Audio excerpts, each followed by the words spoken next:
अस्सलाम वालेकुम व्यूवर्स क्या हाल है। ठीक ठाक हैं।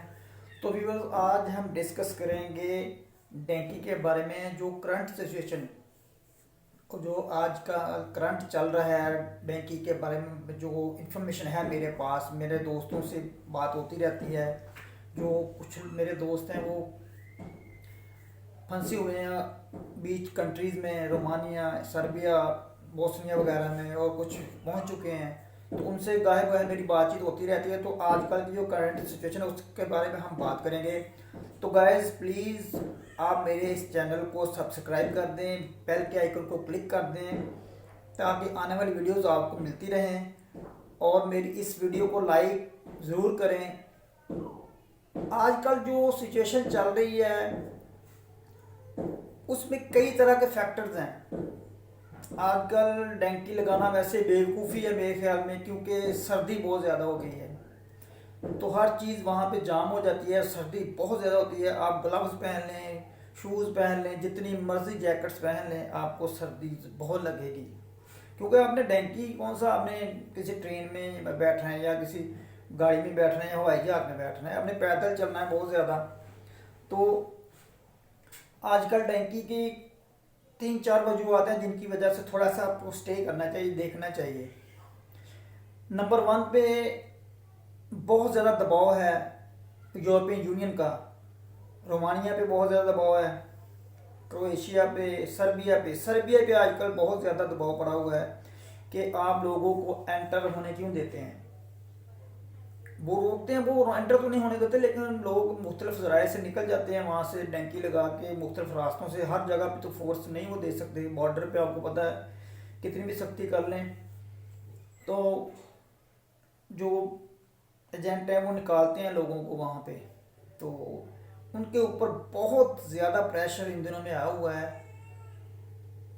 दूसरा नंबर यह है कि सर्बिया, रोमानिया, क्रोएशिया, हंगरी ये चाहते हैं ये मुल्क हमें शेंजन जोन में लिया जाए।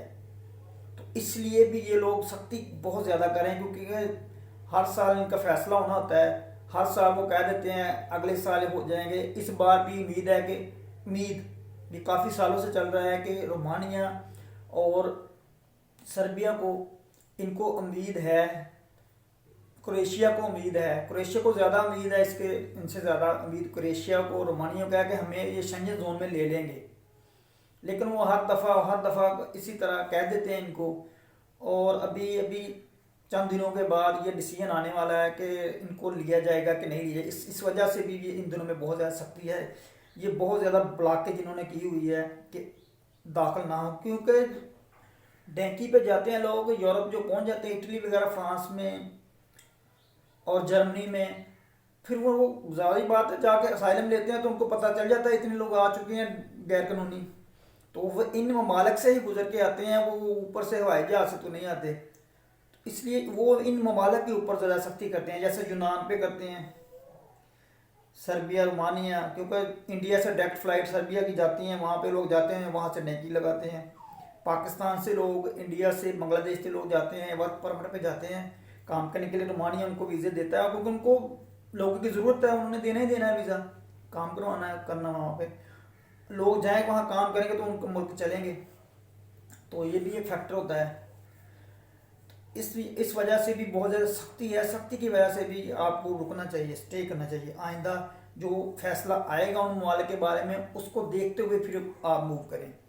असल में मसला ये है कि जो तो पाकिस्तान में बैठे हुए हैं वो लोग, इंडिया में बैठे हुए हैं, वो तो स्टे कर लेंगे कि वो अपने मुल्क में बैठे हुए हैं, क्यों वो मुसीबत में जाएं।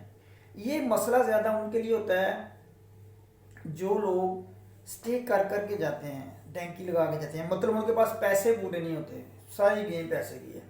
अगर आपके पास पैसे पूरे हैं तो आप डायरेक्ट भी, इटली का सीजनल वर्क वीज़ा 9 माह का आता है, बांदा 1-2 मरतबा जाता है उस पर, और उसके बाद वो असाइलम अप्लाई कर देता है और रास्ता निकाल लेता है, वहाँ से पक्का हो जाता है। तो वो रास्ता हम इस्तेमाल इसलिए नहीं करते कि हमारे पास एकदम से 20 लाख नहीं होता। हमारे पास क्या होता है कि पैसे होते हैं, ये हम रोमानिया 10 लाख है, रोमानिया में चले जाएं, वहाँ से कमा के फिर आगे निकल जाएं, डेंकी लगा लेते हैं। हमारे पास 3-4 लाख है 5 लाख है, हम कहते हैं यार तुर्की में चले जाएं, इतने ही पैसे हैं मेरे पास। तुर्की में जाते हैं, वहाँ पे जाकर काम करते हैं, किसी ज़राए से पैसे पीछे से मंगवाते हैं, जैसे भी होता है, कोई चीज़, कोई प्लाट बेचता है, कुछ कुछ बेचता है, अगर काम आगे बन गया तो मैं बेच के चला जाऊँगा।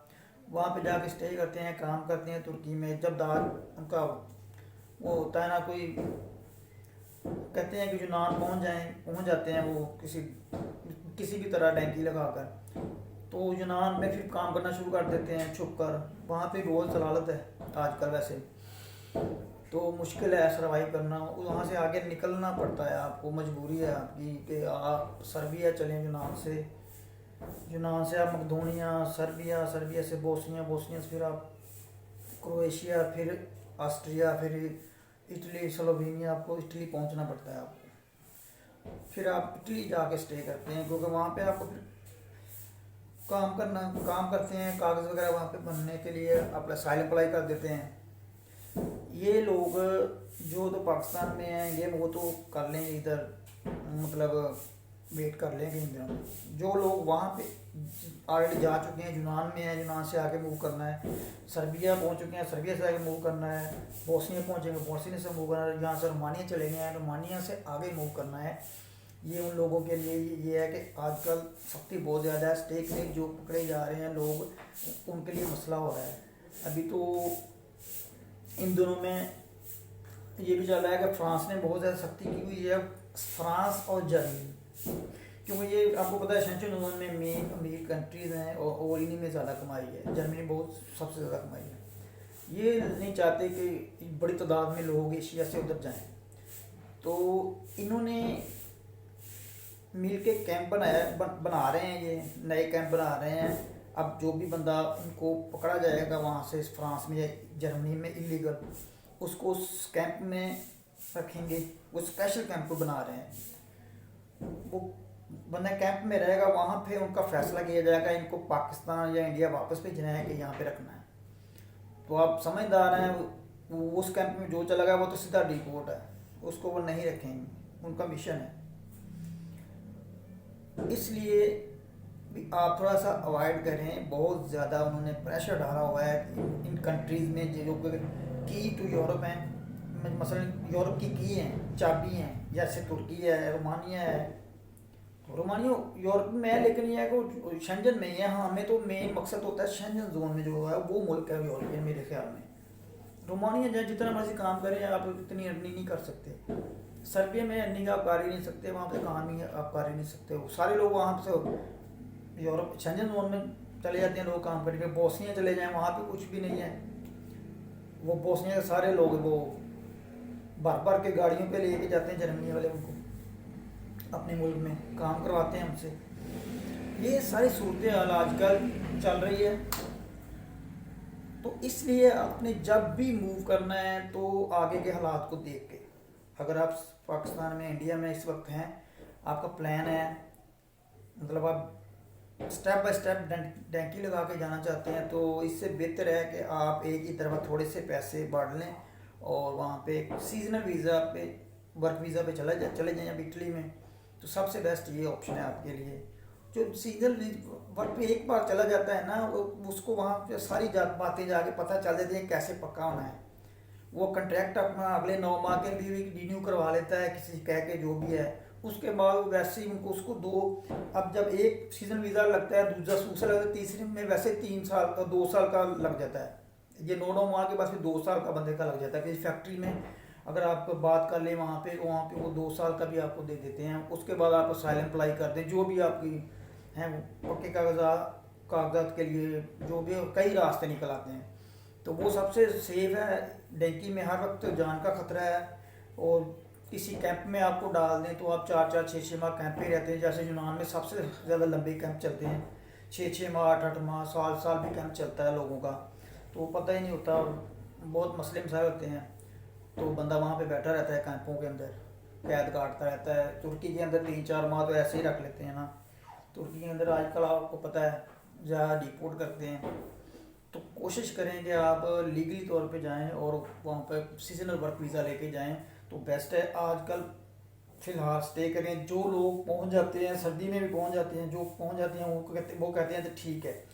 जो पकड़े जाते हैं, जो सर्दी में मसला उनको बन जाता है, बीमार हो जाते हैं, वो कहते हैं यार बहुत मुश्किल है। ये दो तरह की राय चलती रहती है। तो इसलिए सबसे बेस्ट यही है कि आप सीजन वर्क वीज़ा पे जाएं और डैंकी की तरफ ना जाएं। जो लोग स्टेप बाय स्टेप बजा रहे हैं डैंकी पे, उनकी मजबूरी है, वो ऐसे ऐसे ही जाएंगे। तो मेरे से कहने से कोई रुकेगा तो नहीं। लेकिन फिर भी एडवाइस ये है कि आजकल थोड़ा सा परहेज़ करें, सर्दी बहुत ज़्यादा हो और दबाव बहुत ज़्यादा है, सख्ती बहुत ज़्यादा हो गई है, इसलिए इसको देख के फिर आगे चलें। शुक्रिया।